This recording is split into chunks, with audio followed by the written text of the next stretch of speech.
स्वागत है आप सभी का आज के इस क्लास में। आज की ये क्लास आप सभी के लिए बहुत ज्यादा स्पेशल होने वाली है, क्योंकि मैंने आपको बताया था पहली क्लास में सिंपलीफिकेशन में कुछ स्पेशल प्रॉपर्टी बेस्ड क्वेश्चन पूछे जाते हैं। आज की इस क्लास में उन सभी प्रॉपर्टीज पर बात करने वाला हूं मैं जो इस चैप्टर में पूछी जाती है। तो आइए शुरू करते हैं आज की अपनी क्लास। पहली क्लास में हमने देखा था कि 5 की पावर p से मल्टीप्लाई किस तरह से करते हैं। अब इसी का दूसरा पार्ट शुरू कर रहे हैं, तो देखेंगे कि डिवाइड बाय 5 की पावर p यानी कि डिवाइड कैसे करेंगे। आइए समझते हैं। देखिए, जैसे ये दे रखा है क्वेश्चन नंबर 1 आपको 93/5 है। 93/5, 5 की जगह 25, 125, 625 कुछ भी हो सकता है, लेकिन होगा क्या, वो जो नीचे संख्या होगी वो 5 की पावर में कन्वर्ट हो पाएगी। जैसे यहां पर अगर मैं देखूं तो 5 की पावर 1 है, ठीक है, 5 की पावर 1 है।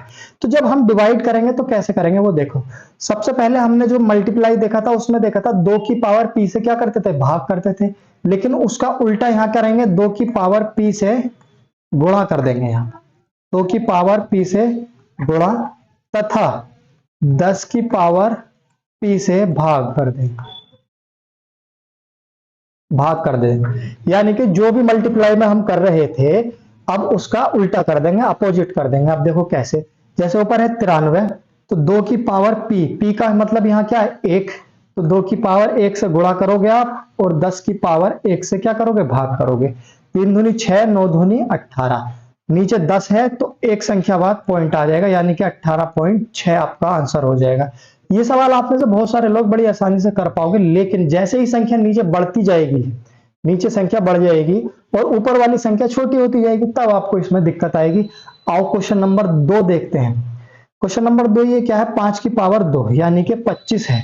तो आप क्या करोगे, 128 तो है ही, यहां 2 की पावर 2 से तो गुणा करनी पड़ेगी और नीचे भाग करनी पड़ेगी 10 की पावर 2 से। अगर मैं 2 की पावर 2 को सोल्व करूं तो कितना आ जाएगा, 4 आ जाएगा, 2 दूनी 4, तो 4 अट्ठे 32 का 2 हासिल 3, 4 दूनी 8 और 3 11 का 1 हासिल 1 है ना, 4 एकम 4 और 1 5 आ जाएगा। नीचे क्या है 10 की पावर 2, तो 2 संख्या बाद पॉइंट लग जाएगा, यानी कि 5.12 आपका इसका आंसर हो जाएगा। ठीक है, देखिए नेक्स्ट क्वेश्चन देखेंगे, क्वेश्चन नंबर 3। ये 2 से 3 सेकंड में आप आराम से बना लोगे अगर इस पर प्रैक्टिस करोगे तो। ठीक है, अब देखिए जैसे 125 है तो 125 का मतलब है 5 की पावर 3, तो ऊपर है 77 यानी कि 2 की पावर 3 से गुणा करोगे आप और नीचे 10 की पावर 3 से क्या करोगे, भाग कर दोगे। 2 दूनी 4 दूनी 8, ये कितना होता है 8, 8 सत्ते 56, हासिल कितना लगेगा 5, 8 सत्ते 56 और 5 61 हो जाएगा। ठीक है 61, लेकिन यह क्या है घात 3 है, तो 3 संख्याओं के बाद 0 आएगा, यानी कि 0.616 यानी कि 0.616 इसका आंसर हो जाएगा। उसी तरह से नेक्स्ट क्वेश्चन जो है क्वेश्चन नंबर 4, ये आप मुझे सोल्व करके कमेंट बॉक्स में इसका आंसर दोगे। मैं देखना चाहता हूं आपको समझ आया या नहीं आया। मोस्ट इंपोर्टेंट जो सवाल है वो ये है, आप यहां आकर फंस सकते हो। क्वेश्चन नंबर 5 में कहा गया है 1/64 की वैल्यू बताओ। ठीक है, तो 1/64 का मतलब होता है, 64 का मतलब है 2 की पावर 6, 2 की पावर 6। हम जो रूल पढ़ रहे हैं अभी तक वो ये पढ़ रहे हैं कि नीचे जो संख्या होगी वो 5 की पावर में टूटेगी। ठीक है, लेकिन यहां तो 2 की पावर में टूट रहा है। अब एक बात बताओ, जब नीचे वाली संख्या 5 की पावर में टूटती है तो ऊपर काय से गुणा करते हो आप, 2 की पावर से, लेकिन ऊपर आप 2 की पावर से गुणा करते हो। अब क्या है, यहाँ नीचे 2 की पावर दे रखी है, तो आप ऊपर क्या करोगे, 5 की पावर 6 से गुणा कर दोगे और भाग कर दोगे 10 की पावर 6, यानी कि उल्टा हो जाएगा, बिल्कुल विपरीत। ठीक है, 5 की जगह 2, 2 की जगह 5 आ जाएगा। ठीक है, अब ये होता है आपका 15,625। ठीक है, ये होता है आपका 15,625। अगर 5 की पावर 6 खोलोगे तो 15,625 होता है। नीचे है 10 की पावर 6, तो यानी कि 6 संख्या बाद दशमलव आएगा, 2 4 5, 5 संख्याएं हैं, एक जीरो लगा के इन्हें 6 बना लेंगे, ये आपका आंसर हो जाएगा 0.015625, ये आपका आंसर। उम्मीद है आप सभी को ये सारी चीजें अच्छे से समझ में आ रही होंगी और आसान भी लग रही होंगी। अगर क्लास पसंद आ रहा है तो वीडियो को लाइक शेयर कर दो, चैनल को सब्सक्राइब जरूर कर दो। अब देखो, मान लो इस तरह का सवाल भी आ सकता है कि ऊपर 1 दे रखा हो, नीचे कोई संख्या दे रखी हो, तो आप इसे कैसे सोल्व करोगे। तो ये बन रहा है आपका 5 की पावर 3, 5 पंजे 25 पंजे 125, तो ऊपर आप क्या करोगे, 2 की पावर 3 से गुणा और नीचे 10 की पावर 3 से भाग, यानी कि 2 दूनी 4 दूनी 8, नीचे क्या है 10 की पावर 3, तो 3 संख्याओं के बाद दशमलव लगाना है, ठीक है। तो ये लग गया 3 संख्याओं के बाद दशमलव, यानी कि 0.008 आपका आंसर आ जाएगा। क्वेश्चन नंबर 7 का आंसर भी आप कमेंट बॉक्स में करेंगे, खुद से देखेंगे इसको कैसे सोल्व करना है। अब आते हैं अपनी मेन प्रॉपर्टीज की तरफ, एक स्पेशल प्रॉपर्टीज की तरफ। स्पेशल प्रॉपर्टीज क्या है आपके लिए, 3, 6 और 9 से रिलेटेड है। बहुत मजा आने वाला है इन प्रॉपर्टीज को पढ़ने में, ध्यान से सुनना। देखिए सबसे पहले तो ये समझ लेंगे, सबसे पहले तो ये समझ लेंगे क्या है। देखिए जैसे मान लीजिए 11 का स्क्वायर है, 111 का स्क्वायर है, 1111 का स्क्वायर है, या मैं मानता हूं 1 2 3 4 5 इतने भी एक एक करके लिखे हुए हों और इसका स्क्वायर आपसे पूछा जाए, तो आप कैसे इसका स्क्वायर बता सकते हैं। ठीक है, चीजों को कनेक्ट करेंगे, एक दूसरे से रिलेट करेंगे। ठीक है, जैसे 11 का स्क्वायर है, देखिए यहाँ पर कितने 1 है, 2, 1 2, तो आप लिखोगे यहाँ 1 2 और फिर 2 से वापस आओगे 1। ठीक है, अभी समझ में आएगा। देखो जैसे यहाँ पर 3 बार 1 है, तो लिखोगे 1 2 3, अब 3 से वापस जाओगे 2 1, ये इसका आंसर हो जाएगा। अब यहाँ पे जैसे 4 बार 1 लिखा हुआ, तो 1 2 3 4 तक जाओगे, फिर 4 से क्या कर दोगे वापस 3 2 1, ये इनके आंसर हो जाएंगे आपके सामने। कहीं भी 1 1 लिखा हुआ है और उन पर स्क्वायर लगा हुआ है, तो आप इस तरह से उसे सॉल्व करोगे। आगे क्वेश्चंस में इसकी जरूरत पड़ेगी, आओ समझो। अब आते हैं अपनी प्रॉपर्टी की तरफ। प्रॉपर्टी हमारी जो है 3 से रिलेटेड है, 6 से रिलेटेड है और 9 से रिलेटेड है। ठीक है, अगर मान लो जैसे यहाँ पर 1 1 दिया है, उसी तरह से यहाँ पर दे दिया 3 3 3 6 6 6 9 9 9, कितनी बार भी दे सकता है एक्स वाई जेड, तो आप उसका वर्ग थोड़ी निकालोगे बैठ के। क्या करना है समझो। देखो ये जो 3 है इसको लो, 3 का वर्ग क्या होता है, 3 का स्क्वायर होता है 9 या 0 9। ठीक है, 0 9 ले लो। अब 0 9 आपको पहले 0 लिखना है और 9 लास्ट में लिखना है। बीच में इतनी जगह देनी है कि ये जो इस 1 3 का तो हमने मान लो वर्ग कर दिया, बचे कितने 3 हमारे पास, 2 3 2 3, यानी कि बीच में 2 संख्याएं आ जाए। अब क्या करना है, ये वाला जो 9 है इससे एक कम संख्या लिखनी है, यहाँ पर 8 8। ठीक है, एक कम करके संख्या लिख दी यहाँ पर 2 बार, क्योंकि 2 अंक बचे हुए हैं इधर, तो 2 बार लिखेंगे। 3 अंक बचे हुए होंगे तो 3 बार लिखेंगे।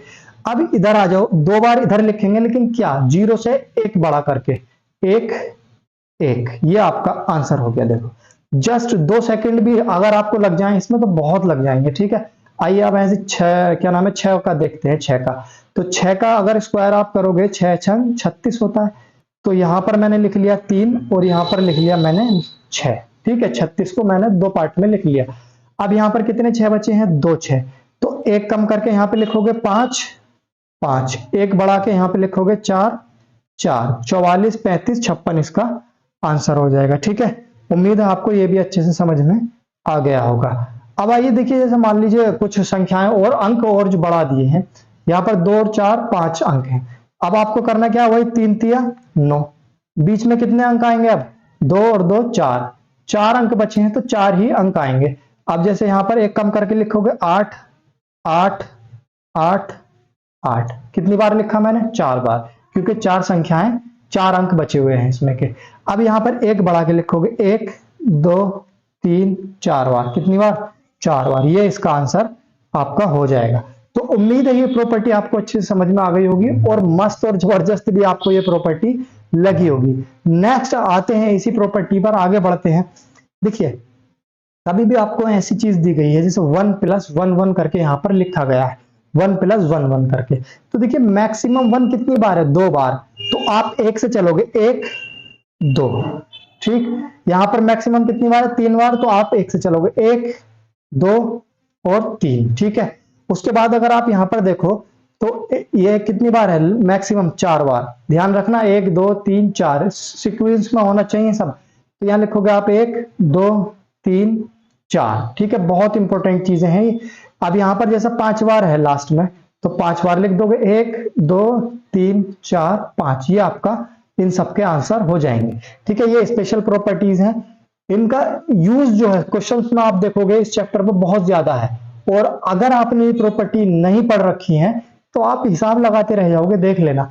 और अगर आपने पढ़ रखी है तो आप इन्हें चुटकियों में हल कर दोगे, पता भी नहीं चलेगा। ठीक है, अब इसी का ये अपडेटेड वर्जन है। ऐसे मान लो कि इसमें जो है दशमलव लगा दिया है, यहाँ पर दशमलव नहीं था, यहाँ पर दशमलव है। जब दशमलव होगा, दशमलव में संख्याएं दी गई होंगी, तब आप इसको कैसे सोल्व करोगे वो और समझ लो। देखिए ये दिया है 0.1 प्लस 0.11, तो मुझे क्या करना है, इसमें 0 पॉइंट उल्टा करना है। जैसे यहाँ 2 बार 1 है मैक्सिमम, तो हम लिखते थे 1 2, अब क्या करेंगे 2 और 1 उल्टा लिखेंगे, 2 और 1। ऐसे यहाँ पर 3 बार है तो 3 2 1, यहाँ पर 4 बार है तो 0.4 3 2 1। ठीक है, उम्मीद है ये भी आपको अच्छे से समझ में आ गई होगी। आइए देखते हैं सवाल हम इसको कैसे बनाएंगे वो समझते हैं। देखिए जैसा क्वेश्चन ये दे दिया आपको, इसको पूछा है कि इसका मान बताओ या इसे जोड़ के बताओ, तो कुछ तो आप में से ऐसे होंगे कि इन्हें सब कुछ लिखेंगे और जोड़ेंगे। ठीक है, लेकिन हम क्या करेंगे वो समझो। हम करेंगे, हमने मान लो इसमें से 4 कॉमन ले लिया, 4 कॉमन ले लिया, 0.1 बचेगा अंदर, प्लस 0.11 बचेगा अंदर, प्लस 0.111 बचेगा, प्लस 0.1111, 4 बार 1, मैक्सिमम कितनी बार 4 बार, क्योंकि मैंने इसमें 4 कॉमन ले लिया। अब मुझे पता कैसे चला कि मुझे 4 ही कॉमन लेना, क्योंकि मैंने प्रॉपर्टी पढ़ी है, मैंने देखा अगर इस 4 की जगह 1 1 आ जाए तो मेरा काम बहुत आसान हो जाएगा, इसीलिए मैंने यहाँ से 4 कॉमन ले लिया है। पढ़े कोई भी चीज आपने पहले देख रखी है ना, तभी आप उसको क्लिक कर सकते हो, उससे पहले नहीं कर सकते हो। 4 गुणा यहाँ पर कितना है, 4 बार 1 है, तो आप क्या करोगे 4.321, यही करते हो ना, यही करते हो और यही करोगे। ठीक है, अब इसकी गुणा कर दो, 4 से 4 एकम 4, 4 दूनी 8, 4 तिया 12, 4 चौक 16 और 1 17। ठीक है, 17 कितने 4 अंक के बाद ये पॉइंट है, तो 4 अंक के बाद पॉइंट, ये इसका आंसर आ गया। तो ये जो सवाल था, अगर आपने ये प्रॉपर्टी नहीं पढ़ रखी है तो कहीं ना कहीं आपको ये दिक्कत क्रिएट कर देगा, प्रॉब्लम क्रिएट कर देगा। लेकिन सब कुछ पढ़ के जाओ, अच्छे से पढ़ के जाओ, ताकि एग्जाम में बैठने के बाद कुछ भी ऐसा ना लगे कि कुछ नया पूछ लिया गया है। ठीक है, तो बहुत इंपॉर्टेंट प्रॉपर्टी है ये सब, और ये क्लास भी आज का बहुत ज्यादा इंपॉर्टेंट है। अगर क्लास देखने में मजा आ रहा है ना, अच्छा लग रहा है क्लास, तो चैनल को सब्सक्राइब जरूर कर लो तुरंत फटाफट। अब देखो एक प्रॉपर्टीज और बताता हूं आपको, इसकी बहुत शानदार प्रॉपर्टी है। प्रॉपर्टी क्या है, जैसे दे रखा है 1 प्लस 2 प्लस 1। ठीक है, जैसे दे रखा है 1 प्लस 2 प्लस 3, फिर इससे बैक हो गया 2 1, पहले एक संख्या एक जगह तक जा रही है, फिर उससे बैक हो रही है, जैसे यहाँ 3 तक गई, यहाँ 4 तक गई और यहाँ 2 तक गई। तो इस तरह का कभी भी सवाल आपको दिया गया है तो आपको कुछ भी नहीं करना है, जो बीच वाली संख्या है सबसे बड़ी, सिर्फ और सिर्फ उसका वर्ग लिख देना है। 3 का वर्ग हो जाएगा और ये 4 का वर्ग हो जाएगा। आप चाहो तो इसे जोड़कर देख लेना, यही आएगा। ठीक है, 4 का वर्ग, 3 का वर्ग और 2 का वर्ग। अब इसका उपयोग क्या है, ये क्यों हम पढ़ रहे हैं, क्योंकि इसका सवाल, इसका जो यूज है ना, वो क्वेश्चन में होगा, बहुत अच्छे लेवल के क्वेश्चन में होगा। तो उम्मीद है आपके सामने जो भी प्रॉपर्टीज मैंने डिस्कस की है, जो भी तरीके मैंने आपसे डिस्कस किया है, वो सब आपको अच्छे से समझ में आ गए होंगे। चलिए, अगर क्लास पसंद आया है तो वीडियो को लाइक शेयर कर दो, चैनल को सब्सक्राइब कर दो। मिलते हैं नेक्स्ट वीडियो में, नेक्स्ट क्लास में, तब तक के लिए जय हिंद।